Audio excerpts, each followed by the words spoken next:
¿dónde está el delito acá? Bueno, sí, parece que sí. Y así fue condenado Lula. Sí. Cuando se revisa lo de Lula, siguiendo a hablar de Brasil, ¿qué pasó con Dilma Rousseff? No pudieron. Y con Lula la sacaron no por un acto administrativo menor. No pudieron. Es verdad. Una mujer de manos limpias, excelente mujer.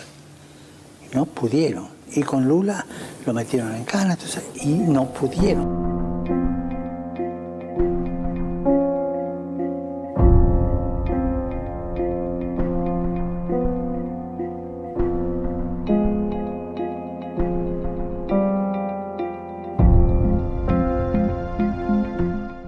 Queridos irmãos e queridas irmãs, hoje nós queremos comentar sobre essa entrevista que Francisco fez, como muitos já estão sabendo, para defender Lula, defender Dilma e outros personagens ali de esquerda que estão hoje dominando o cenário da política internacional. Então, o que nós procuramos sempre esclarecer para as pessoas é isso, que nós defendemos o Papa e defendemos o papado.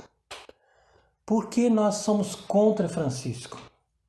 Porque nós temos certeza, pela doutrina católica, que ele não é um verdadeiro Papa, conforme todos os outros papas católicos verdadeiros o foram no decorrer da história. Como que nós podemos ter certeza que Francisco não é Papa? Através da conclusão de que um Papa é necessariamente alguém que vive a fé católica e que defende a fé católica. Então é possível que alguém seja batizado e que não defenda a fé. É possível que alguém seja padre e que seja herético. É possível também que alguém seja bispo e que não seja católico. Por quê? Porque ser batizado é receber um sacramento. Se tornar padre é receber um sacramento. Se tornar bispo também é receber um sacramento. Depois, se essas pessoas vão ser expulsas da igreja, é outra história. Mas essas pessoas, enquanto recebem um sacramento, essas pessoas fazem parte da igreja e são considerados ministros da igreja. Um papa não é assim. Para um bispo se tornar papa, ele não recebe um sacramento. Ele simplesmente é eleito pela igreja e depois é confirmado por Deus. E como que ele é confirmado por Deus? Quando ele aceita aquela eleição e quando ele tem a intenção de defender a fé católica.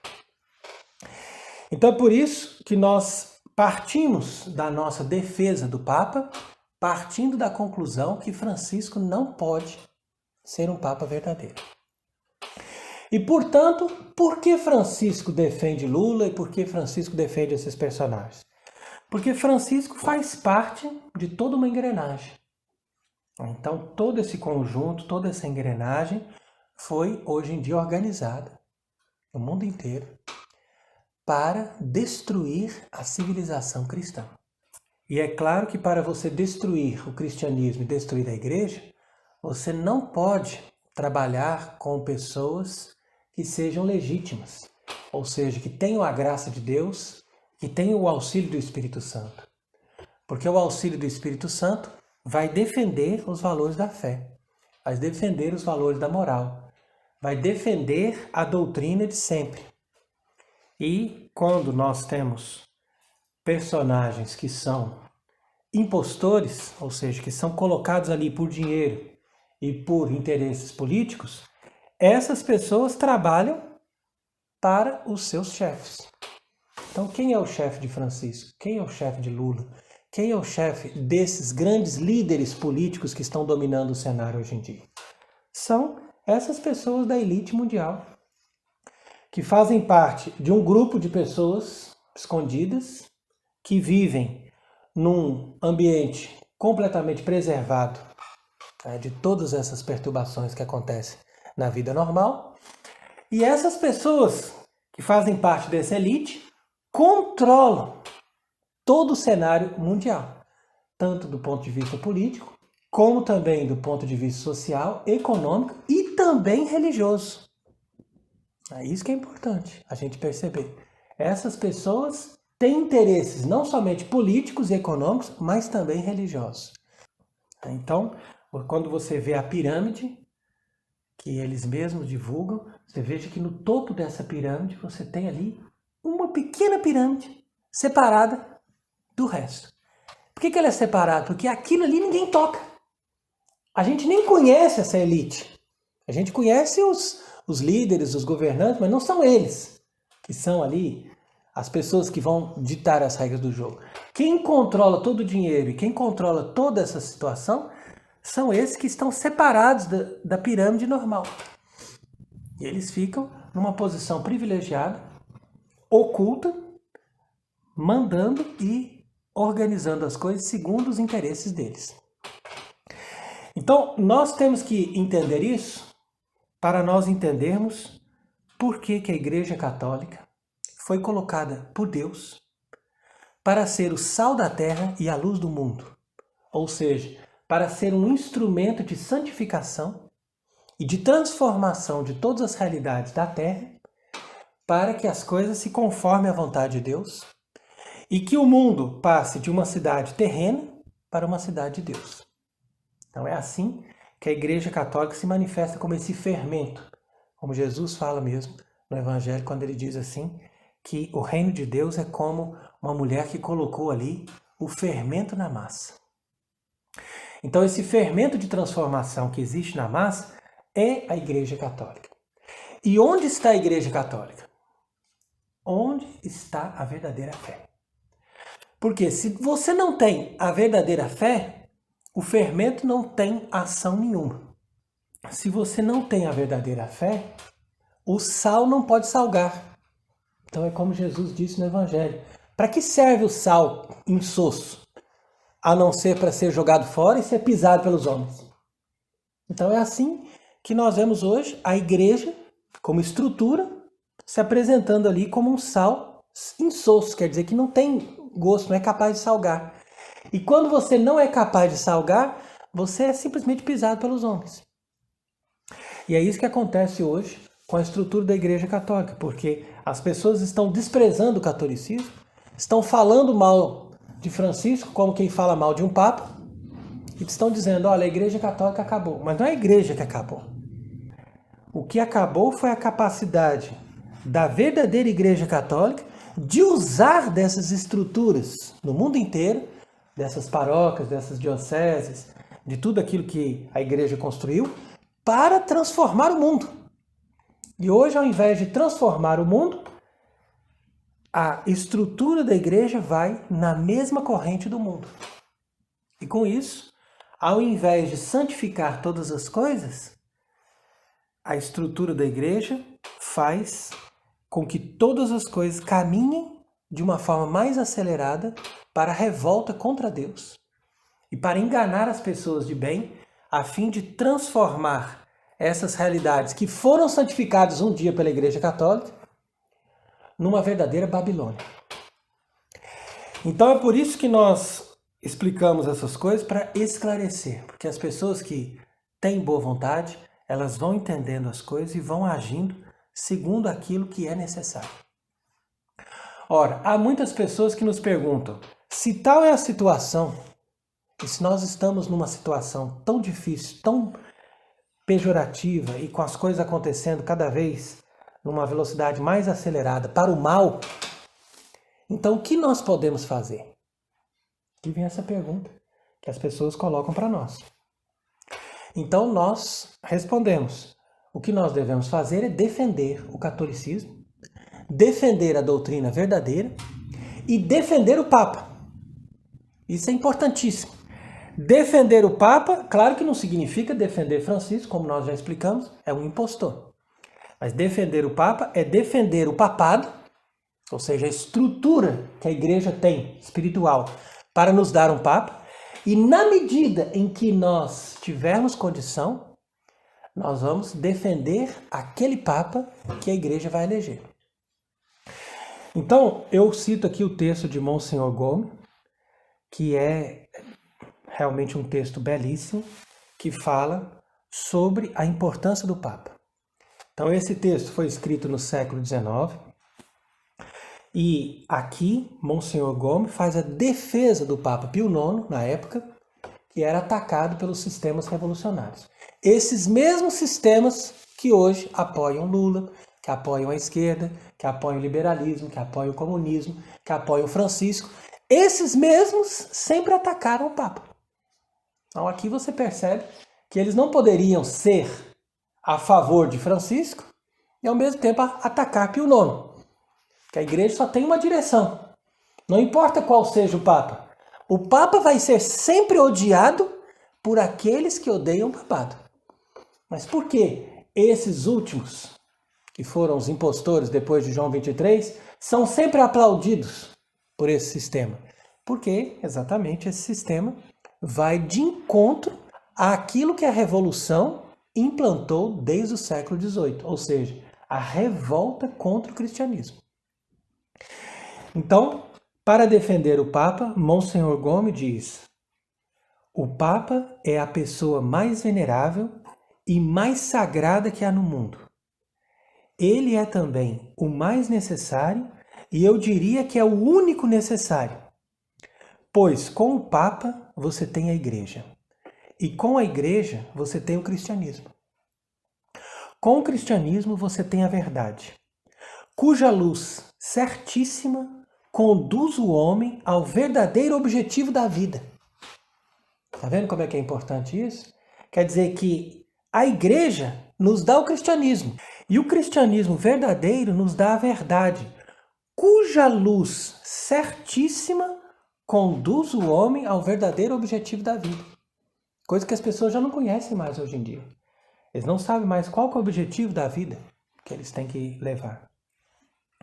E traz a justiça que protege todos os direitos e a caridade que conforta e que santifica. Então veja como é bonito esse texto. Esse é um texto completo. Quer dizer que a verdade traz a justiça. E com a justiça você tem a caridade. Então isso que as pessoas também não conhecem mais. Por que nós não temos mais a justiça? Por que nós não temos mais a caridade? Porque não tem a verdade. E por que não tem a verdade? Porque não tem o cristianismo. Por que não tem o cristianismo? Porque não tem o Papa. A autoridade que mantém a harmonia universal das mentes e dos corações. Veja aqui como é que é claro. Sem o Papa, nada disso.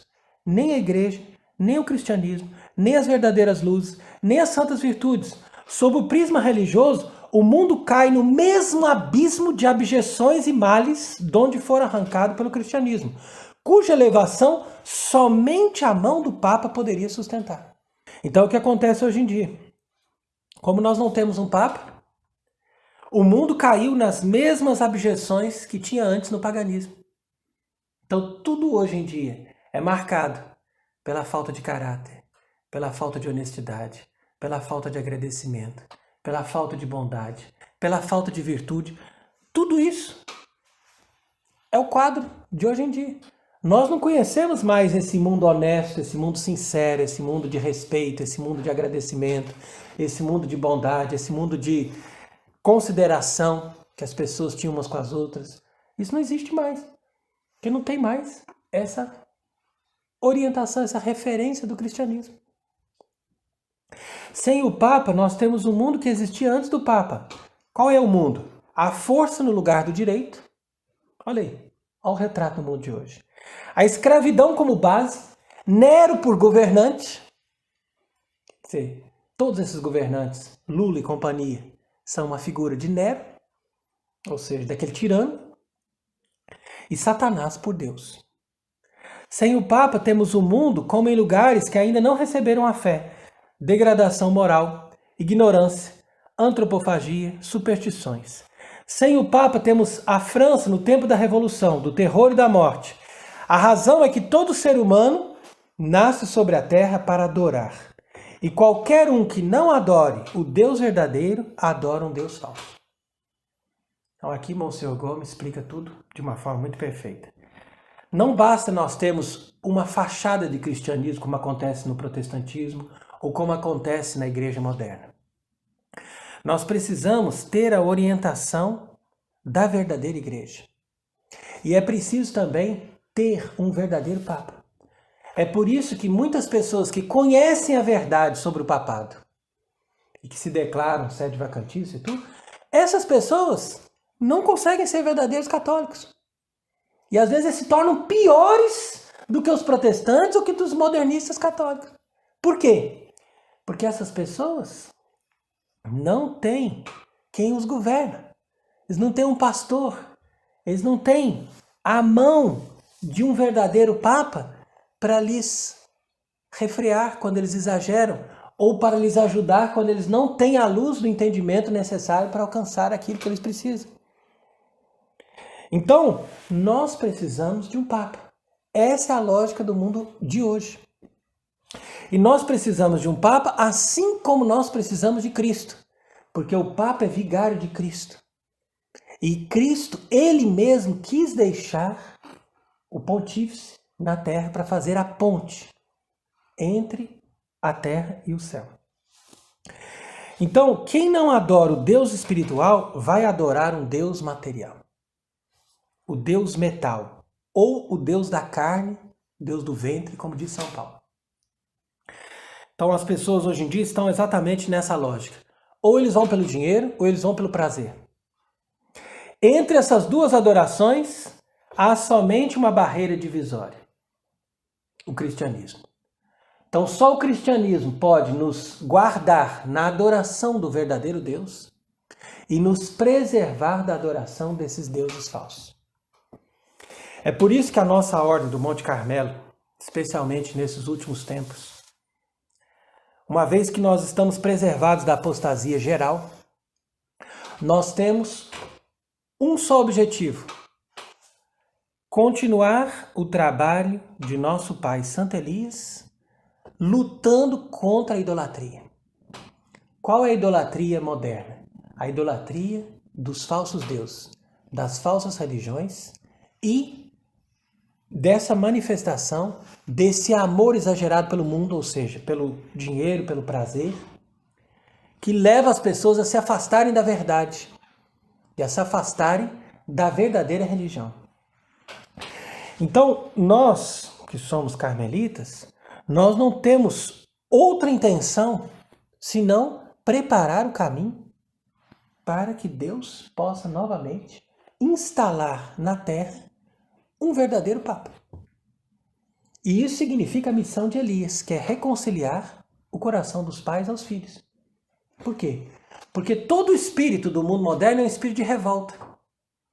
Ou seja, é um espírito onde os filhos estão revoltados contra os pais. Por que os filhos estão revoltados contra os pais? Por que você vê as pessoas se revoltarem contra os seus governantes? Ou as pessoas se governarem contra Francisco pensando que ele é papa, pensando que ele é o pai? Porque, na verdade, o demônio conseguiu colocar em todos esses cargos pessoas impostoras, pessoas que trabalham para o mal, que não são legítimos, ou seja, que se apresentam como verdadeiros pais, mas não são legítimos. E uma vez que eles não são legítimos, eles causam revolta nas pessoas. Então, tudo começou com a revolta das pessoas pelos verdadeiros pais legítimos, que eram os reis e os verdadeiros papas. Uma vez que o demônio, pela mentira e pela astúcia, conseguiu destruir os verdadeiros pais legítimos, que eram os verdadeiros reis e os verdadeiros papas, então o demônio agora usa da astúcia para colocar as pessoas revoltadas, quer dizer, as pessoas que ainda têm alguma coisa de bom, eles se revoltam contra esses falsos governantes ou contra esses falsos papas, por verem as coisas erradas que eles fazem. E o nosso trabalho de restaurar todas as coisas começa fazendo as pessoas perceberem que nenhuma, nem outra revolta são boas. Então veja bem como é interessante isso. Você percebe, por exemplo, que já no século XIV, o rei Filipe o Belo, que deveria ter o Papa Bonifácio VIII como seu pai, mandou seu advogado esbofetear o Papa. Então aquele episódio dramático de Anini que foi a manifestação da revolta do rei Filipe IV contra o Papa Bonifácio VIII, foi o começo do que nós chamamos de galicanismo.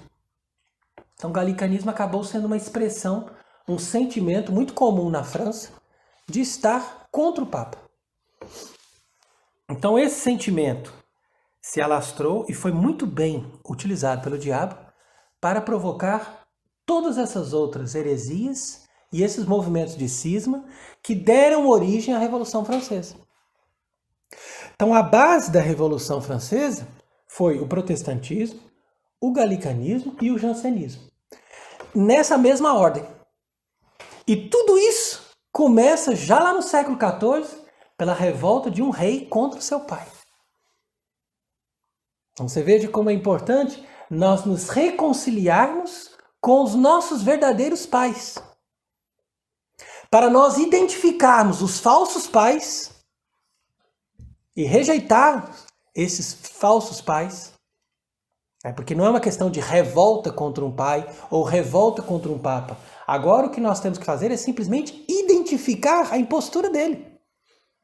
Não tem revolta contra ele, simplesmente apresento a verdade sobre aquilo que ele é. Então, no caso Lula ou no caso Francisco, nós simplesmente denunciamos essas pessoas como impostores, como personagens ilegítimos que sustentam um poder que eles não têm. Que o poder dos verdadeiros governantes, até mesmo o paganismo, tem que vir de Deus. Por isso que Jesus falou para Pilatos, você não teria poder nenhum se Deus não tivesse te dado. Mas Pilatos tinha um poder. Por quê? Porque o poder deles vinha do paganismo. E o poder de um governante no paganismo, por pior que seja, tem uma legitimidade. Por quê? Porque aquilo ali vem daquela estrutura que eles acreditam ser de um verdadeiro Deus, de um verdadeiro poder sustentado na justiça, sustentado no direito. Os governantes de hoje não têm nem sequer essa legitimidade básica que tinham os governantes do paganismo. Por quê? Porque eles sabem onde está Deus e eles colocaram outra coisa em cima. Ao invés de buscar do verdadeiro Deus a legitimidade do seu poder. Então o Estado laico do mundo moderno, ele não só se assemelha ao paganismo, na medida em que se afasta do verdadeiro Deus e da verdade, mas ele é pior do que o paganismo, porque o paganismo, na sua ignorância, recebia uma certa legitimidade. Por isso que Pilatos tinha uma certa legitimidade. Mas os governantes de hoje não são, de forma alguma, legítimos. E eles não serão legítimos enquanto não forem restaurados por um verdadeiro Papa. Então é aqui que nós devemos continuar a nossa denúncia. Temos muitas pessoas que vão contra nós e que nos atacam, e eles podem continuar nos atacando. Porque nós não estamos fazendo propaganda de nós mesmos. Nós estamos fazendo propaganda do catolicismo e do papado. E o catolicismo e o papado ninguém pode destruir. Porque esse reino é o reino de Cristo. E o reino de Cristo é um reino eterno. Foi-lhe dado um poder eterno. Eu não venho aqui fazer propaganda da minha seita, nem propaganda de mim mesmo. Você pode falar tudo o que quiser de mal contra mim. Para mim isso não é problema nenhum. Porque eu não faço questão de mim mesmo. Se eu tiver o que comer, o que vestir, eu estou satisfeito. Se eu não tiver o que comer, o que vestir, e eu morrer, e eu for perseguido até a morte, também vou morrer muito satisfeito. Para mim não é problema. O que importa é nós defendermos o catolicismo e o papado. E é por isso que nós nos manifestamos aqui como a Ordem do Monte Carmelo, porque a nossa legitimidade é a nossa união a Elias, nosso fundador, e ele tem o objetivo de reconciliar os pais com os filhos. É a única função do nosso Carmelo, nada mais do que isso. Todas as outras coisas para nós são detalhes. Se nós vamos discutir a espiritualidade, se nós vamos falar de Santa Teresa, se nós vamos falar de um poema belíssimo de São João da Cruz, tudo isso qualquer pessoa pode procurar, pode se deliciar nessas coisas. Essa espiritualidade é maravilhosa, nós incentivamos tudo isso, mas não é esse o nosso foco. O nosso foco é defender a Igreja Católica e nos ajudar uns aos outros a termos a consciência de que nós precisamos de um Papa. Porque se nós tivermos um Papa, aí depois vem todas as coisas juntas. Vem os reis, vem a ordem social, vem a beleza das igrejas, vem os sacramentos, vem a espiritualidade maravilhosa do século XVI, tudo vem junto. Mas sem isso, nós estamos na catástrofe. Nós estamos lutando diretamente contra Satanás. Nós estamos vendo um mundo satânico, vendo as pessoas se suicidarem, vendo as crianças se matarem, vendo os pais contra os filhos. E você acha que nós vamos continuar aí dizendo, não, o que vale é a nossa vidinha. Não, não. Nós estamos num tempo de guerra e num tempo terrível, onde se manifesta o poder de Satanás no mundo. Por quê? Porque os impostores tomaram conta e ninguém faz nada.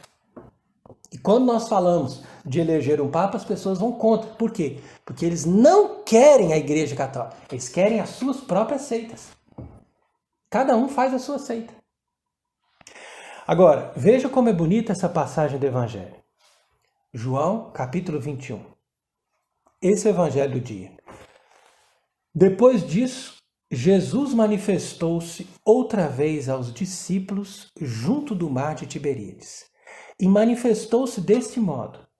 Estavam juntos Simão Pedro, Tomé, chamado Dídimo, Natanael, que era de Caná da Galileia, os filhos de Zebedeu e outros 2 de seus discípulos. Disse-lhes então Simão Pedro, vou pescar. Responderam-lhe, nós também vamos contigo. Saíram e entraram no barco. E naquela noite nada apanharam. Mas ao romper da manhã, Jesus se apresentou na praia. Então agora veja como é bonito isso aqui.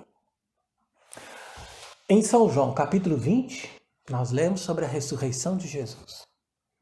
Agora, no capítulo 21, que é esse, nós lemos sobre a ressurreição da igreja. Então, esse evangelho fala de toda a história.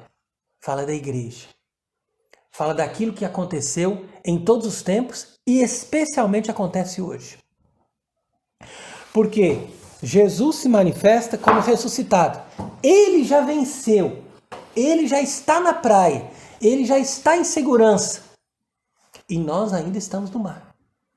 O mar representa essa luta, representa essa inconstância, representa os prejuízos dessa vida. Então, Jesus se apresenta ali no romper da manhã, quer dizer, na glória da sua ressurreição, e ao mesmo tempo na segurança da praia. E é dali que ele vai dizer a seus discípulos, vocês têm alguma coisa? Eles dizem, não temos nada. Então ele diz, joga do lado direito a rede. Tá vendo? Não é à toa que o demônio se manifesta, especialmente com as coisas da esquerda. Né? Porque ele estava jogando pela esquerda. Imagine, passaram a noite inteira jogando a rede pela esquerda. Jesus falou, não, joga do lado direito. Ou seja, não custa você fazer aquilo que é na posição certa. E naquilo que é correto, naquilo que sempre foi bom. Então, se sempre foi bom fazer desse jeito, se Deus criou dessa forma, se a natureza nos ensina dessa forma, joga desse lado. E ali a sua vida vai dar certo. Porque é desse lado que Deus quer que a gente tenha frutos. Pois eles lançaram a rede à direita do barco e já não podiam puxar a rede de tanta quantidade de peixes. Está vendo a diferença? Então é exatamente isso que vai acontecer com o mundo e com a sociedade. Quando as pessoas ouvirem de novo a voz de Cristo. Quando a igreja, de uma forma geral, obedecer à voz de Cristo. Por quê? Porque é simples. Basta ter fé, basta obedecer à voz de Cristo. Eles vão ter o resultado.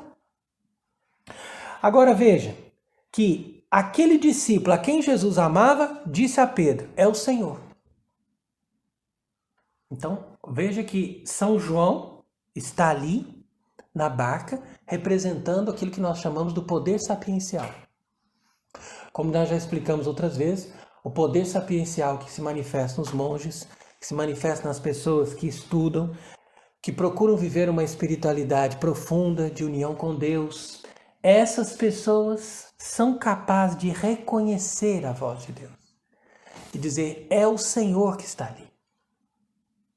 Então, na medida em que São João, que aqui representa todos aqueles que estão fazendo no mundo hoje esse trabalho de identificar a verdade identificar onde está o verdadeiro catolicismo, identificar onde está a verdadeira palavra de Deus, para que os outros obedeçam essa palavra de Deus.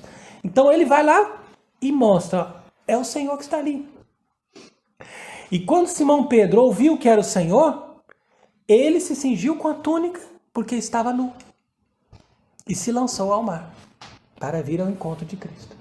Na visão mística dessa profecia sobre os papas em todos os tempos, então esse tal de Malaquias era um bispo na Idade Média, que escreveu sobre todos os papas. Então, depois do Pastor Angélicos, que é Pio XII, vai vir o Pastor et Nauta. Então, Pastor et Nauta justamente por causa disso, porque ele é pastor. E ele é o nauta, ou seja, aquele que conduz a barca, como está muito bem aqui expresso no capítulo 21 do Evangelho de São João. O que representa isso? Nós podemos imaginar muito bem que numa certa altura, no meio desses conflitos e dessas situações difíceis, esse Papa vai estar nu. Por quê? Porque ele vai estar completamente despido dessa estrutura. Então, ele vai esperar que dê o momento certo, que Cristo vai se manifestar, seja na sua vinda gloriosa, ou seja através de um grande milagre que vai acontecer quando as pessoas vão realmente perceber que o verdadeiro Papa estava ali. Então, é a partir dali que ele vai se revestir com a sua túnica, ou seja, que ele vai se revestir com toda a sua autoridade sacerdotal e pontifical para atuar no mundo. E eles vieram trazendo 153 grandes peixes. Então, se você analisa esse número, não é à toa, o Evangelho não diz nada por acaso. Se você diz, mas de onde vem esses 153? Quando nós rezamos o rosário, nós temos 3 Ave Marias, depois 50, 50, 50. Então quer dizer que, através do rosário, é que nós vamos nos agrupar em torno de Cristo e em torno do verdadeiro Papa na restauração da verdadeira igreja. Não há de ter dúvida a respeito disso, porque o rosário é a oração por excelência desses nossos tempos para restaurar a verdadeira igreja de Cristo. Então, Jesus se manifestou dessa forma pela terceira vez aos seus discípulos e esta passagem do Evangelho representa de forma figurativa o nosso tempo, um tempo grave, um tempo de noite escura, tenebrosa, mas que vai conhecer amanhã, que vai conhecer o romper do sol com esta glória da ressurreição de Cristo, trazendo para nós Pedro, novamente vestido da sua túnica pontifical e trazendo para nós esses peixes que se unem ao peixe que já está ali na praça, que é ele mesmo, Jesus Cristo. E em torno dele nós vamos estar restaurando o verdadeiro catolicismo e a verdadeira civilização cristã. Então vamos hoje guardar essa meditação que nós estamos propondo aqui do Evangelho de São João no capítulo 21 e vamos buscar no nosso coração um sincero desejo de amar a Cristo e de sermos conduzidos pelo verdadeiro pastor que Cristo vai nos dar para apacentar as suas ovelhas e para reger a igreja em seu nome. E que ele seja bendito para sempre.